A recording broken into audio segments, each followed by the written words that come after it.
Over the world, they're emptying their prisons into our country. They're emptying their mental institutions into our country. It stops as of 1 o'clock this afternoon. Okay, it stops.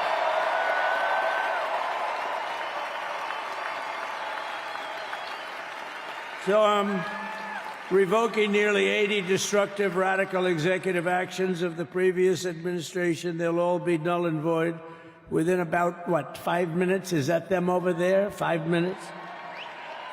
And next, to gain immediate control of the vast federal, out-of-control bureaucracy, I will implement an immediate regulation freeze, which will stop Biden bureaucrats from continuing to President Donald Trump speaking right now over on broadcast on News 6 WKMG. But if you want to continue watching, our 6:30 newscast is happening live right now on News 6 Plus. We do have some local news to get to. So again, if you want to tune in to President Trump, he is speaking over on broadcast. Good evening. This is News 6 at 6:30, getting results. Thank you for joining us here live on News 6 Plus. I'm Emily McLeod. And I'm Justin Mormouth. And when you think about Florida, we don't think of it as a place for winter, right? It's kind of where winter goes to die. We don't want any of that. We're talking about sleet or even snow. Yeah, but all those conditions are in play depending on where you are in the state. So we're going to go straight to our pinpoint weather team. We've got team weather coverage this afternoon because there is just so much for you guys to talk about. There is, yeah. And the snow and ice, most of that is staying to the north. Certainly all the snow. It could get a little bit of sleet in parts of Marion, Flagler, maybe northern Lake counties as well. That's coming in on Wednesday morning. We'll detail on who is the best shot to see what. Most of us are just a cold rain. It's going to be ugly over the next couple of days, though. 49 at the Cape right now. We're at chilly 46 in New Smyrna, 45 degrees in the Villages. Tomorrow, it's going to stay on the cooler side. Here's the deal. We have a couple of scattered showers through Miami, Fort Lauderdale, West Palm Beach. We're turning our attention back to the west. You see all the white on your screen here. This is the cloud cover trying to develop through the Gulf of Mexico. This is kind of the early stages of our moisture streaming through that will give us the rain and likely some heavy rain at times as we go forward into the next couple of days. That is why we have designated tomorrow as an inconvenient weather day because of the rounds of scattered showers that will be out there again that maybe impact and likely will impact commute times both in the morning and into the evening. Also very chilly afternoon as well. Now, most of the snow, certainly the accumulating snow, is going to stay closer to I-10. For more on that part of this story, we're going to send things over to meteorologist Samara Kukinos. And as we take a look here at the setup, what we're looking at is the development of this area of low pressure across deep South Texas. Now, this is a very southerly storm, which is going to bring the potential to see that sleet and snow all up and down the Gulf Coast, the northern Gulf Coast, and we don't typically see that. So when we look at the setup, you see all this green. This is moisture in the upper levels of the atmosphere running over that cold air, giving the precipitation potential for sleet and snow to definitely be in the mix. Now, the farther north it is where that colder air mass is. I think that's exactly where we're going to see snow. But as this system progresses, look at how southerly the system is. It continues to stay to the south. So it's going to keep around a sleet and a snow mix, I would say, along the northern Gulf Coast. And that goes back into the Panhandle, where we could also see some snowfall accumulations. And then areas to the north of that still getting some snow as well. So what are we talking about in terms of winter weather warnings? We're looking at a lot of these winter weather warnings across the majority of the Panhandle. But look, it's just to our north, just in Alachua County, going into Putnam County as well. So it's pretty close to home. We could see some sleet across portions of Marion County. We'll talk more about that. And of course, a historic snowfall here in Florida coming up in just a few minutes, guys. Sounds good. Thank you, Samara. Well, Donald Trump was sworn in today as our nation's 47th president, and News 6 anchor Matt Austin followed some Floridians to his inauguration celebrations. Yeah, so let's take a look at what Matt has been seeing over these last couple of days. President Trump has officially taken over at the White House behind me, and many Central Floridians wanted to see it. They wanted to see it so bad they were willing to spend thousands of dollars of their hard-earned cash. They were willing to stay out very late in freezing cold weather on a sidewalk, and they had to donate their purses in some cases to make it happen. We first met these four Windermere women in the Orlando International Airport. At this point, they had a lot to figure out regarding an inauguration girls' trip. We have tickets, but that doesn't mean anything at this point. We have tickets for the rally and we have tickets for the inauguration. But according to what we understand, there's 250,000 tickets and only 20,000 seats. So most likely we won't get in, but we're going to give it our best shot. The Friends had tickets to get inside the Capital One Arena, but so did tens of thousands of other attendees. The line to get in wrapped around city blocks. So it was a surprise once we made it through 5 layers of security, we spotted them just a few rows up. All right, ladies, you made it in. To get these seats, Laurel, Michelle, Gina, and Tina had to sacrifice a night's sleep. What did it take to get into this arena today? 4 a.m. 4 a.m. Yeah. We got up at 4 a.m. We got an Uber, and it couldn't get us very close, so we had to walk. And then we ran. We ran probably 5 blocks so we could get in line before everyone else. You guys out of your mind? No, seriously, we ran. But look where we are. And when they made it to the front of this line, they were told no purses. So they left them right there on the sidewalk. When we got to security, they said you could not bring a purse. No purses. We had to dump them. We all had a purse. Take your hat off. No hats, nothing. Wait, what did you just say? I had to leave a brand new purse out on the sidewalk. I took my money out and my IDs and all that. But after a frozen night with hardly any sleep and a forfeiture of their purses, these 4 Floridians say it was all worth it. We are so excited for the change that our country. We have children and grandchildren, and we want to see a change in this country. So we're here. We're counting on it. Yeah, we're counting we on are it. counting on it. So Floridians had to just make do in all of these cases. Some of them weren't able to even get into the arena like those ladies, so they had to huddle around a TV in their hotel lobby bar just to make it happen. They did not have to brave that cold, and many of them were happy to see the president take the oath of office as well. I'm in D.C., Matt Austin, getting results, News 6. Thank you, Matt. And Matt will continue covering Inauguration Day events in D.C. You can head to our website, clickorlando.com, to stay up to date. A local sheriff's office and the FBI are investigating a hateful message spray painted on a historic museum in Oviedo. Yeah, just off State Road 426 on James Drive is a small yet important building, the historic Oviedo Colored Schools Museum. This is where someone spray painted racist messages. It happened the same weekend, of course, as the community celebrates a civil rights icon, a timing not lost on Judith Smith. Since 2018, Smith has led efforts to renovate the museum, honoring its roots as a church and school for black students. She reported the racist graffiti, sparking a felony criminal mischief investigation. It didn't really shock me other than, okay, all right, we got to get over this so we can move forward. It's important because of what the community did with little or no encouragement. Seminole County deputies painted over it, saying it was just the right thing to do. A tourism startup had big plans to show customers the Earth and space from a balloon ride. You probably remember that. And now, suddenly, it looks like that dream might stay just that, a dream. Yeah, we've been reporting on the development of Space Perspective spaceship Neptune for 5 years, including getting up close to the luxury capsule just last September. Then last week, financial troubles were exposed. At the Titusville airport where the balloons are made, Space Perspective is now facing eviction because a lawsuit claims the company owes $90,000 in unpaid rent. We sent News 6's James Barbero to find out what happens now to the workers and the nearly 2,000 tickets that were sold at $125,000 apiece. So when I got to the airport, first I wanted to go to administration to talk about what's going on. But since it's Martin Luther King Day, nobody's working. So then I came over here to the Space Perspective building, and I found these 2 men who look to be loading up their car right now. I'm gonna see if I can get any answers from them about what's going on. Hey, do you guys work for Space Perspective, or were you doing something different? Doing something different. Okay. I really can't talk, I'm sorry. All right, I'm James from Channel 6, just trying to figure out what's been going on. No, James, it's fine. I appreciate it, and I don't want to waste your time, so. Is there anybody here that could take questions from me? Aware of, so Okay. Give them a call. Yeah. Yeah, all right. Anybody else in the building? No. No? You have a great day. All right. All right, thank you so much. Thank Good luck you. with everything, okay? All right. I went back in the parking lot and I waited on anyone else to leave the building. The next person who came out seemed to be more honest with me. He said that he did work for Space Perspectives and that he was told he could come in and grab his things. I found out workers got furloughed in this email the company sent me.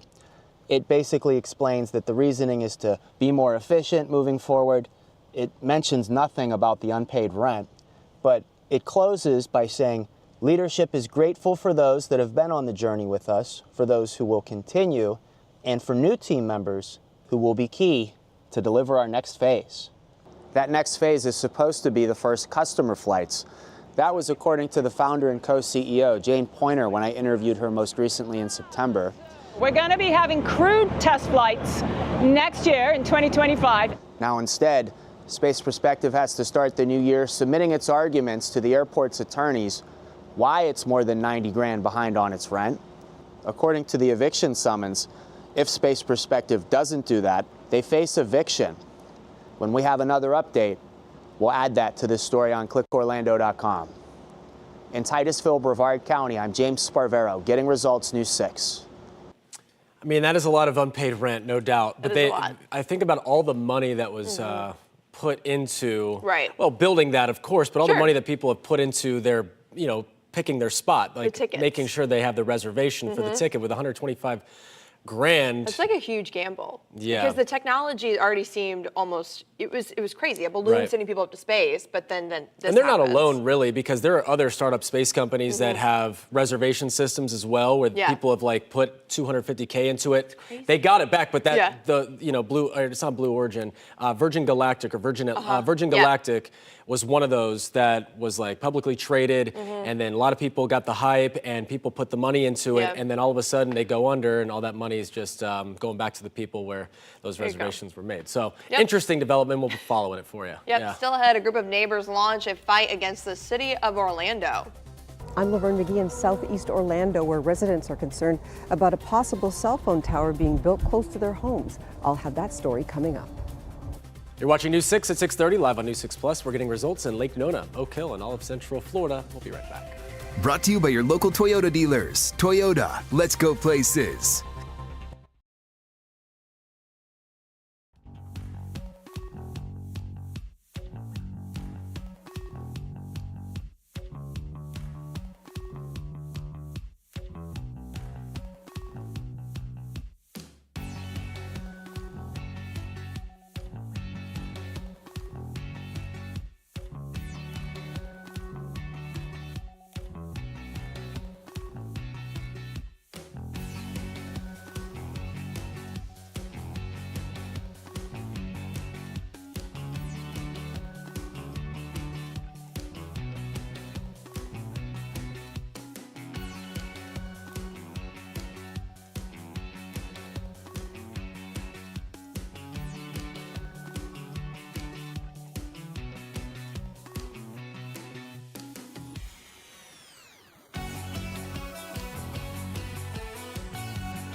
Taking a live look over downtown Orlando from our Light Orlando Delivering Hope camera. You know, you might not be able to see it on camera, but it is cold out there. It is cold. It was a nice day, though, because when the sun was out, it wasn't so brutally cold. It was not. Yeah. That's going to change, though. And meteorologist Jonathan Kegas and Samara Kokina standing by right now, breaking down what we have in store for the next 24, 48 hours. Jonathan, a historic couple of days could be approaching the state of Florida. It is, yeah, and likely will, especially the Panhandle. That's where the history stuff will be made, maybe breaking all-time records in terms of how much snow has ever fallen in Florida since the late 1800s. So more on that coming up in just a minute. Right now, though, this storm that's taking shape right now, it does not look like much, but it's just in its early stages. You see that green starting to develop in this western Gulf of Mexico.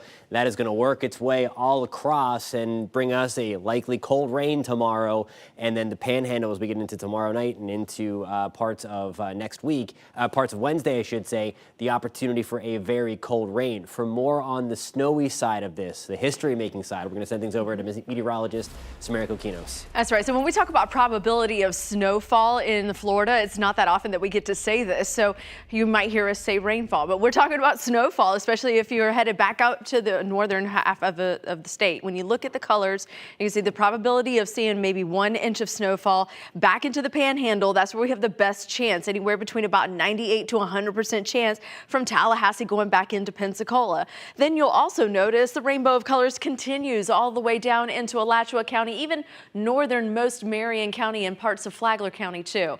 So that's a slightly less chance, okay? We're not as likely to see snow, but that could definitely turn into some sleet just because they're definitely going to be, it's going to be cold enough for it to possibly happen in that area. But when we talk about snowfall records, like Jonathan had mentioned, all-time single storm snowfall record for the state of Florida is 4 inches. That was in Milton, Florida in 1954. Pensacola has its own snowfall record, 3 inches, February 16th in 1895. So think about this, right? We've had forecasts going back and forth between about 3 to 5 inches up to 8 inches in some particular forecasts, which I'll show you.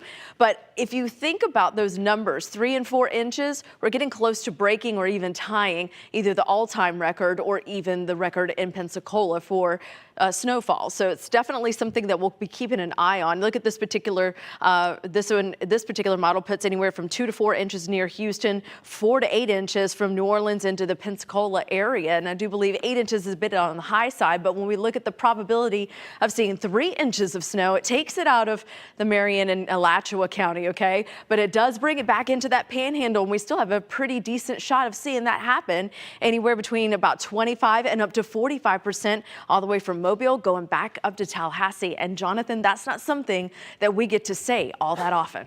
No, this one, when something can break all-time records in terms of snowfall in any state, it's pretty significant. Now for us, it's mainly a cold rain. We're going to pinpoint that here. So this is going to be 5 o'clock tomorrow morning. The lighter green and the yellow representing light to moderate rainfall. Now once we get into the evening, and it's not going to be an all-day rain, there's going to be periods of scattered showers just like this. So it's not raining everywhere through the afternoon. That's going to be 5, 6 o'clock. Just a few scattered downpours in the mix. I think the most widespread stuff comes late Tuesday night, late tomorrow night, and then into early morning on Wednesday. So this is 5 o'clock on Wednesday morning now. And note what we have going on above the banner here, closer to Jacksonville. You see the pink. We had to include the legend on here for mixed precipitation. That's going to be any kind of sleet or freezing rain. Now watch what happens, though, as we get into 7, 8 o'clock on Wednesday morning. There is the opportunity really from parts of Flagler County, maybe into northern Lake and northern Sumter for some of that rain to just quickly turn over to some sleet for a very short time as you work your way into from anywhere from 8 o'clock to 9 o'clock on Wednesday. So that's what we're watching for. It should not impact things.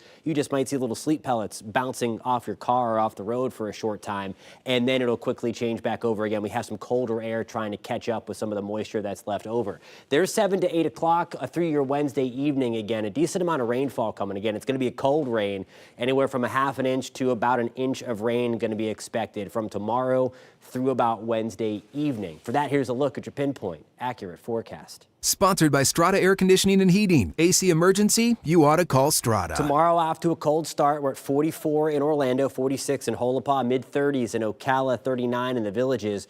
Rain chances, though, at 50%. Frost potential not going to be there because we'll have the clouds and rain around. Now, tomorrow, just a touch warmer. It's all relative. It is going to be a raw afternoon. Likely temperatures struggling to get out of the mid-50s for afternoon highs. That'll put us about 15 to 20 degrees below where we should be for this time of the year. And again, rain chances very high, not only for tomorrow, but also into the start of Wednesday. 70% shot for more rain on Wednesday. And again, that's we could see a few of those sleet pellets mixing in northwest of I-4 for a very short time. Look at this, though. By the time we get to Monday, we're back into the 70s with a whole lot of sunshine, guys. All right, Jonathan, thank you. A proposed cell tower has residents of a Central Florida neighborhood saying they don't want that in their backyard. They're calling on the city of Orlando to stop it from happening. News 6's Laverne McGee tells us why they are trying to stop it from being built. David, tell me what the concern is here.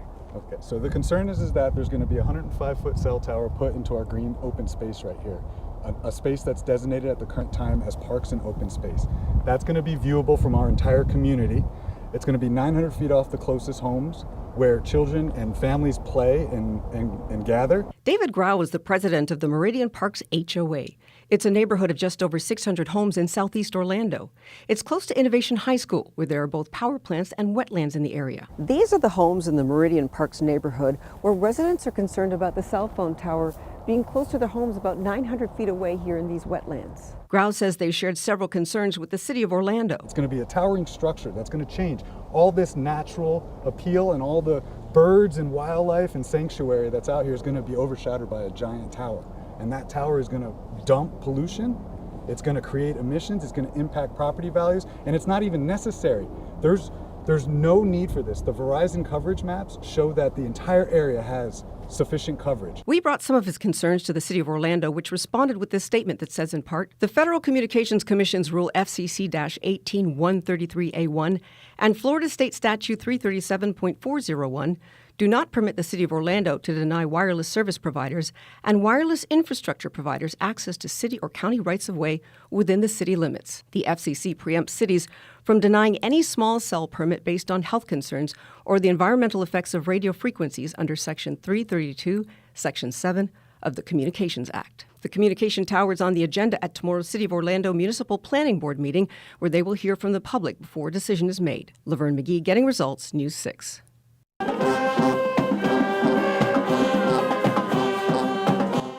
Celebrations all across Central Florida throughout the weekend honoring the life and legacy of Dr. Martin Luther King Jr. This is the Oak Ridge High School Marching Band at a parade in historic Eatonville over the weekend. And today, News 6 was in Seminole and Orange counties where thousands came out to remember Dr. King. Parades and other events continue his mission of service, education, and unity. Crowds cheered at a parade starting at Oviedo High School. It went through Center Lake Park, and this one was grand marshaled by the Lake Mary Little League World Series champions. Well, it's been nearly a year since the disappearance and murder of 13-year-old Madeline Soto. As the man accused of killing her, Stephen Stearns, awaits trial, we're detailing all we know about the case. News 6 investigator Mike DeForest put together a 6-part series called Justice for Madeline. You can watch all of those segments, followed by a live Q&A with Mike tonight at 7. Coming up on clickorlando.com, News 6 Plus, and our YouTube channel. We'll be right back.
Well, just a heartwarming story out of Vermont. A man braved a freezing river to rescue a lost dog. I mean, who wouldn't do that? Oh. It started with him and his family in a drive-thru, and they noticed a dog struggling in the river.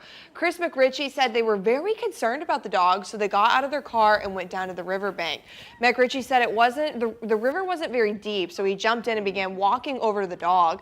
He was able to grab the dog and lift her up on the ice where his wife was waiting. McRitchie said the dog collar had the owner's contact information, so they were able to call her. She had been looking for the dog and was happy to be able to reunite with her pup.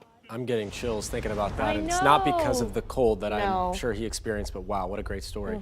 Let's take a look at what's trending right now on Central Florida's #1 news website, clickorlando.com. Jeff Bezos, you know that guy? Well, he visits this Space Coast restaurant after Blue Origin launch. Bezos and his Blue Origin team headed to Country Cookin' Diner in Port St. John. Pam Pollock, the server who waited on them, says they arrived around 1 p.m. Pam has been at the restaurant and the restaurant business for 20 years. She said this was the first time that she had the privilege of serving such a high-profile guest. Other high-profile guests included Senator Rick Scott and former Florida Governor Charlie Crist. How about that? All right. Little stop right there. Yeah, I have to go out there and check it out if everybody I'm else surprised I didn't go to is. Dixie Crossroads, though. That's where I would have gone. Yeah? That's my favorite place That's in your Brevard. favorite? Oh, yeah. Dixie Crossroads. Put that on your things list. to my list Do to it. try. Yeah. All right, here are some of the other trending stories right now over on clickorlando.com. Longtime Orlando pub, the Hammered Lamb, is set to close. The pub announced on Instagram it'll close this Saturday, January 25th, with a brunch and goodbye party. Owner Jason Lambert shared that construction on Orange Avenue has impacted business for many in the area. And snow weather wallops Florida this week. Chief meteorologist Candace Campos breaks down how there is a potential for snow in Florida. You can check out how that may come to be at clickorlando.com. And of course, you can always stay up to date with the weather on our free News 6 Pinpoint Weather app, Snow in Florida. Yeah, we have been talking about that. And listen, I know so many people are interested, and I know you guys especially are interested as meteorologists, as someone who, you know, you guys are just into this, all the data and stuff. You're pouring over all this data to see what could happen. I mean, it's going to be interesting. Very interesting. I mean, we could break all-time state records. Samara talked about that earlier today. I mean, I know I've seen comments on Facebook, oh, it's happened before. No, yeah, no kidding, it's happened before. However, it doesn't happen every day. And certainly, again, when you get 4 or 5 inches of snow in Florida, I don't care if it's North Florida or wherever. Anywhere. We're not built for that either. We're running out of winter clothing at this point. Oh, yeah, I'm I mean, out. how bare are your closets looking in terms of winter clothing? Very. So, I'm having to recycle. yeah, this is usually when we get a break from our travesty. And if you're heading in that direction, by the way, snow removal is non-existent up there. The temperatures in the Panhandle are going to be like in the teens. Oh my gosh. So that snow is not going to really melt in a very, very short term anyway. There are those winter storm warnings. Samara showed that earlier. wild. Again, I mean, it's close by. It's in Marion County. It's Alachua, just up there. Yeah. It's wild. I mean, we could see a couple of sleet pellets in Marion. We should not be impacted too much, but anyway, I could talk about this for hours. Take it away, guys. See ya. Have a good night.